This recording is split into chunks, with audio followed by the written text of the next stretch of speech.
मुहिम की इन्होंने शुरुआत की है। ये 50 साल की है और ये दोनों आंखों से दुनिया देखना चाहती है। देखना चाहती दिखाएगा कौन कौन दिखाएगा? मुहिम की इन्होंने शुरुआत की है।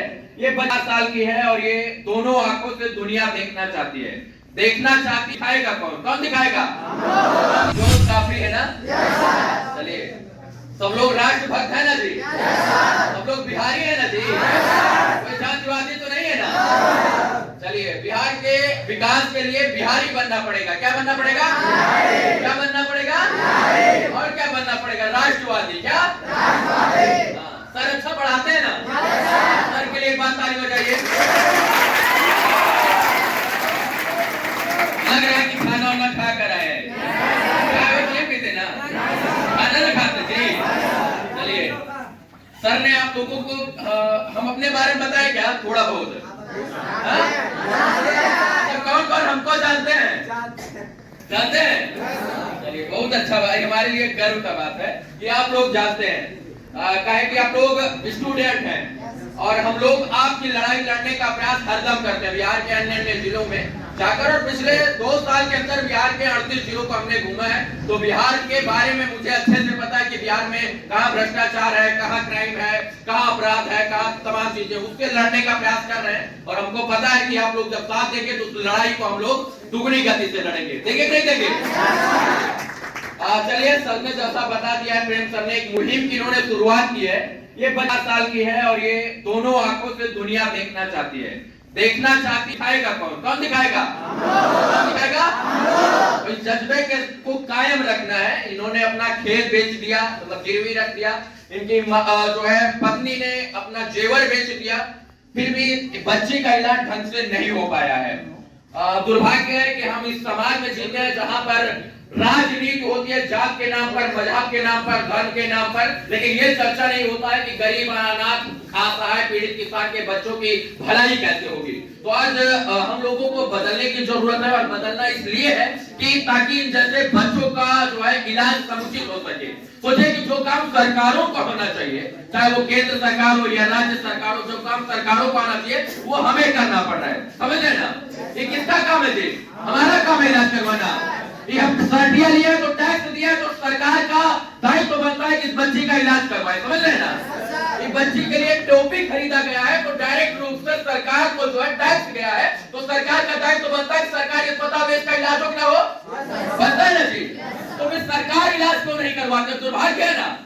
तो उसी चीज को बदलना है। खैर ठीक है, सरकार की बात हम नहीं करेंगे, इस बच्ची का इलाज होना चाहिए। हम लोगों का मकसद इतना है।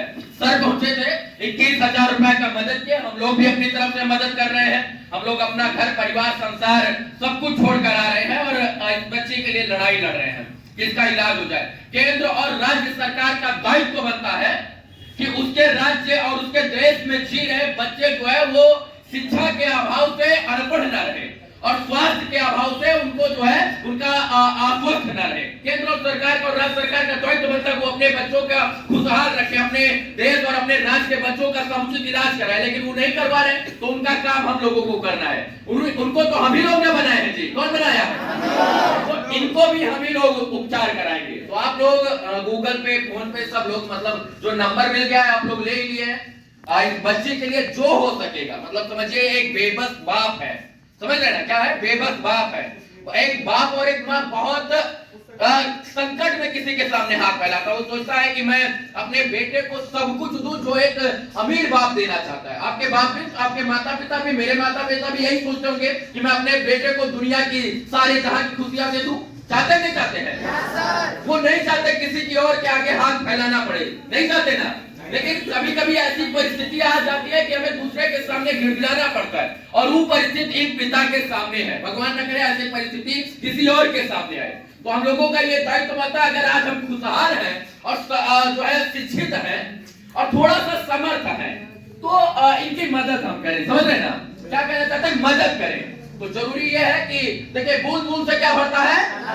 इसमें कोई 15 लाख रुपया 10 लाख रुपया नहीं दे सकता है। बहुत देगा 1 रुपया देगा, 1,000 देगा, 10,000 देगा, 11,000 देगा, जैसे 21,000 देगा। आप लोग तो स्टूडेंट है, आप तो खुद पॉकेट मनी मम्मी पापा से मनाते हैं, लेकिन हाँ बूंद बूंद से घड़ा भरता है, उनको लगता है 100 लोग होगा, अगर 10-10 रुपया देकर बहुत सारा रुपया हो जाएगा, 20 रुपया देकर बहुत सारा लोग हो जाएगा। तो इस मुहिम को हम लोग आगे बढ़ा रहे हैं। निवेदन, प्रार्थना, आराधना, अर्चन जो कुछ समझिए, आप लोग इस बच्ची के लिए खड़े रहिए और ये समझिए आपकी बहन नहीं, इनकी बेटी नहीं, हमारी बहन नहीं, इनकी बिटिया नहीं, ये पूरे बिहार की बेटी है। किसकी बेटी है? तो इस बेटी को, इस अपनी बहन को आप लोग बचाइए, बस मैं इतना चाहता हूँ। बाकी बहुत सारा चीजें बोलने के लिए, पढ़ाई टेस्टर बना हो, इसलिए हम ज्यादा समय आप लोगों का नहीं लेंगे। बस ये कहेंगे कि जहां भी रहिएगा बिहारी बनकर रहिएगा, जहां रहिएगा राष्ट्रवादी बनकर रहिएगा। तमाम लोग आएंगे, आपको जात पात धर्म मजाक के नाम पर बांटेंगे, लेकिन बटना चलिए। बहुत बहुत धन्यवाद। बच्ची की मदद होनी चाहिए। चलिए, हमारे अगर मदद से इनका बच्चा, हम बिहारी हैं, हम बिहारी, तो थोड़ा सा हम ये ताकत देखना चाहते हैं जो जात की राजनीति करते हैं। हम कहते हैं इस क्षेत्र में यादवों की संख्या बहुत ज्यादा है, अन्य जाति भी सब लोग मदद करें, लेकिन यादव जो कहते हैं मैं अहिरान है, अहिरान का पावर एक बार दिखाइए और एक यहीर का बच्ची का इलाज जल्दी करवा दीजिए, तब हम रैयत जानेंगे अहिरान होता है क्या।